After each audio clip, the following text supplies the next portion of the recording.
राजनीति में यात्रा अक्सर एक हिट फॉर्मूला रही है।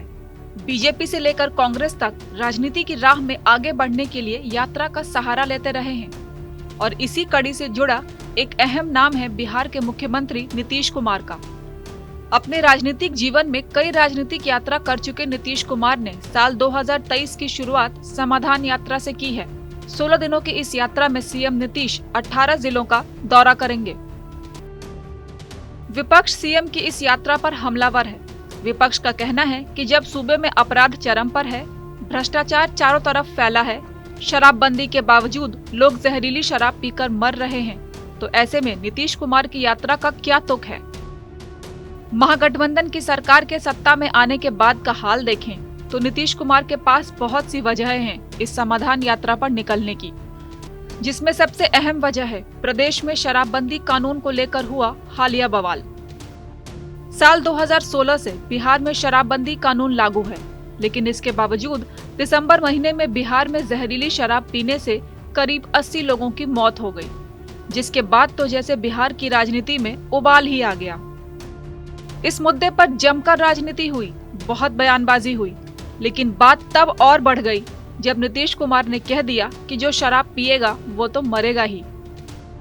एक बात हम कह रहे हैं कि हम लोग तो प्रारंभ से कह रहे हैं कि देखिए, शराबबंदी का कानून लागू किया गया, इसके लिए पूरा का पूरा प्रयास किया जा रहा है और हर बार हम लोगों ने सब लोगों को जानकारी दी, बापू ने क्या कहा है, और उसके बाद आप जानते ही हैं जो रिसर्च आया था पूरे दुनिया का, तो उसको भी सबके घर पर हमने भेज दिया है कि शराब कितनी बुरी चीज़ है, कितने लोगों की मौत होती है और जहरीली शराब से तो शुरू से लोग मरते हैं और देश भर में मरते हैं। यहाँ जितना जहरीली, जब शराब बंदी नहीं थी तब भी जहरीली शराब से यहाँ भी मरते थे, लेकिन अन्य, एक मिनट जान लीजिए, अन्य राज्यों में भी बहुत भारी संख्या में लोग जहरीली शराब से मरते थे।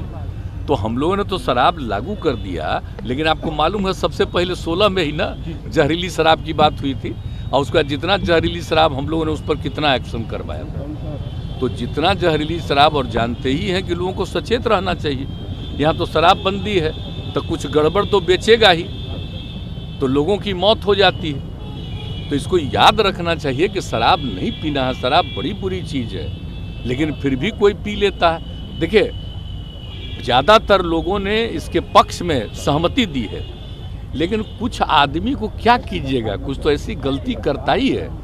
तब उसके बाद पिछली बार भी याद है ना, जहरीली शराब से मर गया तो कोई कहा कि इनको मिलना चाहिए कंपल्सन के। वाह, जो शराब पिएगा वो तो मरेगा ही, ये तो उदाहरण ही सामने है कि पियोगे तो मरोगे। नीतीश कुमार ने ये बयान बतौर सीएम दिया और इस लिहाज से उनका ऐसा कहना ठीक नहीं कहा जा सकता। शायद नीतीश कुमार को भी इस बात का एहसास हुआ और तभी वो डैमेज कंट्रोल में जुट गए। राजनीति के चश्मे से देखें तो ये समाधान यात्रा भी एक तरह का डैमेज कंट्रोल ही है। शराब से हुई मौतों के बाद नीतीश कुमार से इस्तीफा मांगा जाने लगा था, लिहाजा नीतीश ने खोलकर ये कहना शुरू किया कि अब तेजस्वी यादव ही सीएम के कुर्सी के उत्तराधिकारी हैं।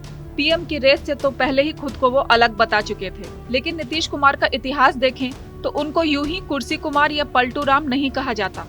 मतलब ये माना जा सकता है कि नीतीश ऊपरी तौर पर कुछ भी कहें या भले ही तेजस्वी यादव को कुर्सी सौंप दें, पर इतनी आसानी से वो पर्दे के पीछे नहीं जाएंगे।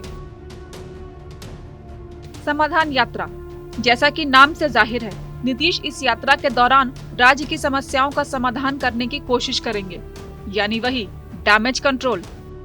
29 जनवरी तक चलने वाली इस समाधान यात्रा से जनता की कितनी समस्याओं का समाधान होता है और नीतीश कुमार की कितनी समस्याओं का समाधान होता है, ये तो जल्द ही जनता के सामने आ ही जाएगा।